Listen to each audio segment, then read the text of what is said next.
By the time the heavier man understood what had happened, he was already on the floor.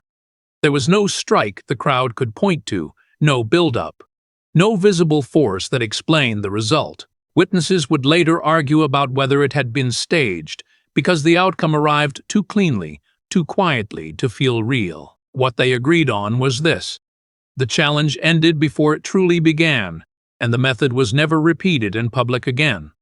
Only the result remained, and the silence it left behind. The room was not large, and it was not designed to impress. It was a training space, bare floors, muted light, the faint smell of canvas and sweat that never fully leaves a place where bodies are tested regularly. No banners hung on the walls. No cameras were announced. What gave the room its pressure was not decoration, but memory. Men inside it had seen enough contests to recognize when something meaningful might occur. Those present did not talk much. Conversations ended early, replaced by a quiet awareness that this was not an exhibition and not a lesson. People stood where they could see clearly, not close enough to interfere, but close enough that nothing could be hidden. In rooms like this, exaggeration does not survive long. Size, balance, hesitation. Everything is noticed. Bruce Lee was already there. He was not warming up in any dramatic way. There was no ritual to signal importance. His movements were economical, almost dismissible to someone expecting spectacle. He adjusted his footing, tested the floor once, and then waited. Not rigidly, not loosely, just present. Those who knew him well noticed what newcomers often missed. He did not shift his weight unnecessarily. He did not scan the room. His attention appeared narrow, almost indifferent, yet nothing escaped it. This was how he trained when no one was watching. The difference today was that people were. The challenge had not been formally announced, but word had moved quickly. A larger fighter, well known for strength, size, and confidence, had questioned what could not easily be measured: weight against speed, mass against control, the kind of comparison that invites witnesses. When the heavier man entered, the room acknowledged him instinctively, not with applause, but with space. Bodies moved aside. He filled the doorway, carrying not aggression, but certainty. The kind that comes from being used to resistance yielding first. For a moment, nothing happened. The two men were separated by only a few steps, yet the distance felt deliberate. The watchers sensed the imbalance immediately, not only of size, but of expectation. Most contests begin with mutual testing, posture, expression, an attempt to read intent. This was different. One man had come to prove something. The other had nothing to prove. No rules were spoken aloud. None were needed. Everyone present understood the limits of the space, the risks of embarrassment, and the permanence of reputation. In such rooms, stories do not stay contained. They follow people out the door. Bruce Lee did not address the crowd. He did not acknowledge the weight difference or the reason they were there. He simply stood where the floor felt right beneath his feet, breathing evenly, waiting for the moment to arrive on its own. The room, sensing that restraint, grew quieter still. The larger man did not rush forward. He had no reason to. His confidence had been built over years of simple arithmetic. Size applied with intent usually decides the outcome. He had learned that most confrontations ended before they began, not through violence, but through recognition. People noticed his frame. They adjusted their behavior accordingly. This room did not adjust. That absence registered quickly. He rolled his shoulders once, not to threaten but to loosen them. A practical gesture. His breathing was audible, steady. He looked directly at Bruce Lee, waiting for a reaction that did not come. Bruce Lee's posture did not change. He did not mirror the man's size with tension or theatrics. His arms hung naturally, elbows soft. His stance was narrow compared to what the watchers expected. No wide base, no rooted display of strength. To some, it looked vulnerable. To others, unfinished. The challenger spoke briefly. Not loudly, not aggressively. The words were not remembered clearly later, only their intent. He had come to test something, to settle a question that had followed Bruce Lee's reputation into many rooms like this one. Bruce Lee did not respond in kind. He did not explain himself. He did not argue theory. He did not recite principles or credentials. He acknowledged the words with a slight nod, as if accepting information already understood. The exchange ended there. This unsettled the balance more than hostility would have. Those watching had expected tension to escalate through language first. Instead, language collapsed almost immediately. What replaced it was a subtle shift in authority. Not claimed, but assumed. The larger man stepped closer, closing the distance with care. He was experienced enough to know that recklessness invites surprise. Still, his proximity was meant to assert control. To remind everyone, including Bruce Lee, of physical reality, Bruce Lee adjusted his footing by less than an inch. It was not a retreat. It was an alignment. One observer later recalled that moment more clearly than the outcome itself, not because it looked impressive, but because it looked intentional. As if Bruce Lee had been waiting not for the man, but for the correct spacing. The room sensed it too. Conversation stopped entirely. No one shifted. No one coughed. Attention narrowed to the space between the two bodies. This was no longer about size versus speed. It had become something quieter. The challenger, for the first time, hesitated not from fear but from uncertainty. He had entered expecting resistance. What he encountered instead was readiness without announcement. And once uncertainty appears, even briefly, it does not leave unnoticed. The moment moved closer. No signal was given to begin. There was no clap, no verbal count, no agreement spoken aloud. The room understood that whatever was going to happen would start when one of them made the decision to move.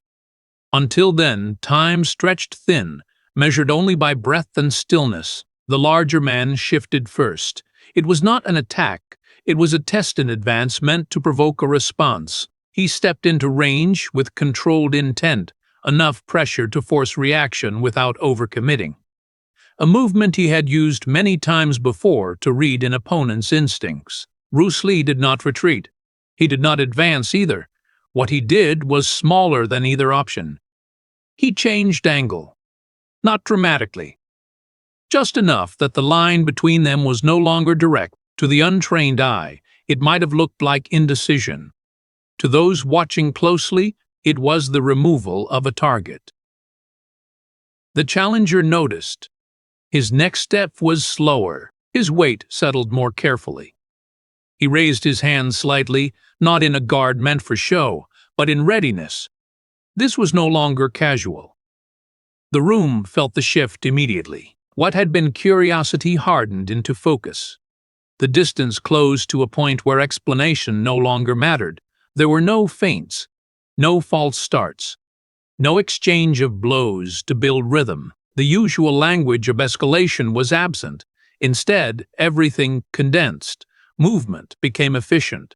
Breathing synchronized with intent. Bruce Lee's expression did not change. Witnesses later struggled to describe it because there was nothing dramatic to recall. No glare. No intensity that read as aggression. Only attention narrow and absolute. The challenger committed his weight forward. It was a reasonable decision. In most encounters, that commitment creates inevitability. Mass moving with purpose tends to overwhelm hesitation. The room anticipated contact.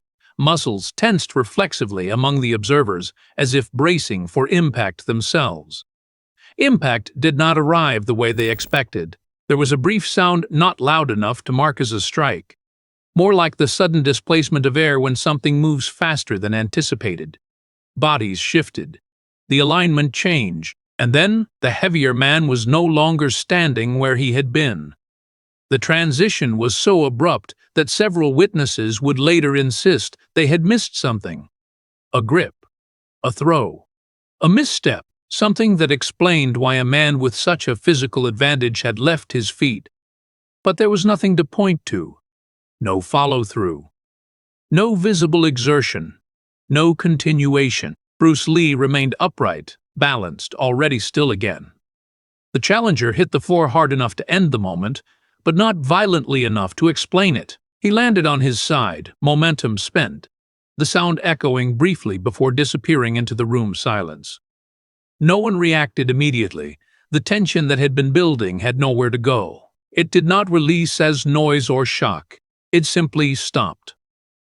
And in that pause, the absence of spectacle became undeniable. For several seconds, no one spoke, not because of shock in the dramatic sense, but because the event had not provided enough information to react to. Applause requires clarity. Disbelief requires something to argue against. What the room experienced instead was an interruption and outcome without a visible process. The heavier man remained on the floor, not stunned, not injured in any obvious way. He moved one arm, then the other, testing himself quietly. His face showed concentration rather than pain. He was trying to locate the moment where control had left him. He did not find it. Those closest replayed the scene in their minds, scanning backward for cause and effect. There had been no wind-up, no clash of strength, no dramatic shift that signaled advantage changing hands. Whatever had happened had occurred beneath expectation, below the level where most people think to look. Bruce Lee had already stepped back. Not to claim space, not to disengage theatrically, simply to return to neutrality. His breathing was unchanged, his posture relaxed, as if the moment had passed without consequence. To anyone unfamiliar with him, it might have appeared dismissive. To those who had trained alongside him, it was consistent. He did not look at the fallen man immediately. This detail stayed with witnesses long after, not out of cruelty, but because of its restraint. The absence of follow-up communicated something words could not. The demonstration was complete. There was no need to reinforce it. When Bruce Lee finally did look down, it was not with scrutiny, but acknowledgement, a brief check that the outcome had not exceeded intention. That control had been maintained. The challenger rose slowly, not defensively, not angrily. He stood the way someone stands after slipping on an unseen surface, careful, recalibrating, uncertain of what had betrayed him. He brushed off his clothing, more from habit than necessity.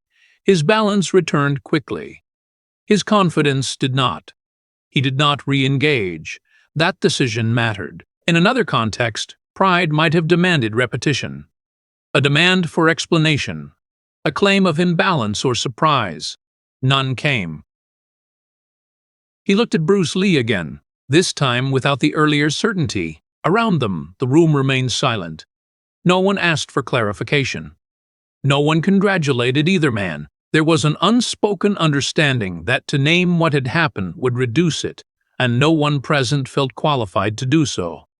Later, different accounts would surface. Some would say it was leverage. Others would insist it was timing. A few would argue it was prearranged, because that explanation felt safer than accepting what they could not break down. The common thread in every version was the same admission.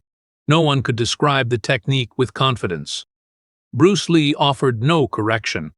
He did not step forward to teach. He did not capitalize on the moment.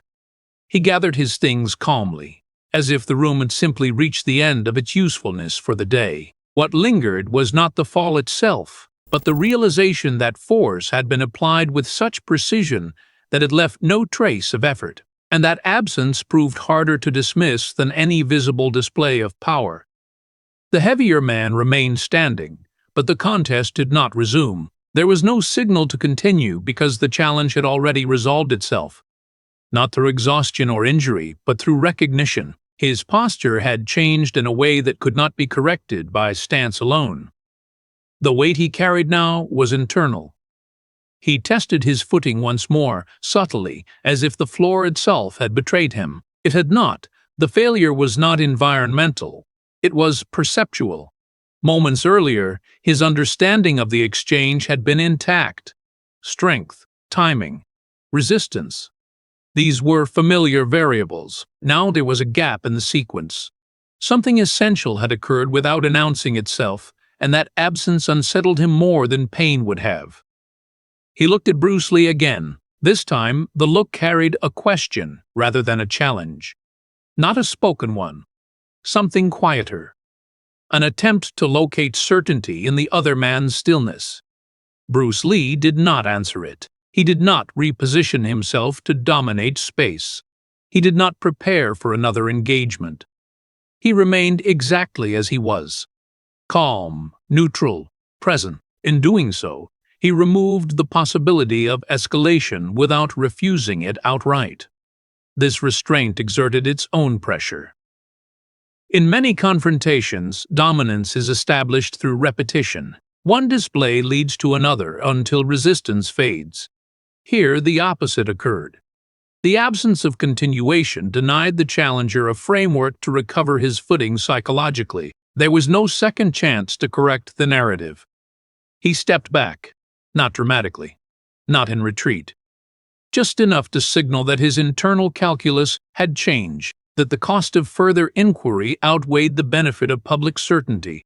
Those watching understood this shift immediately.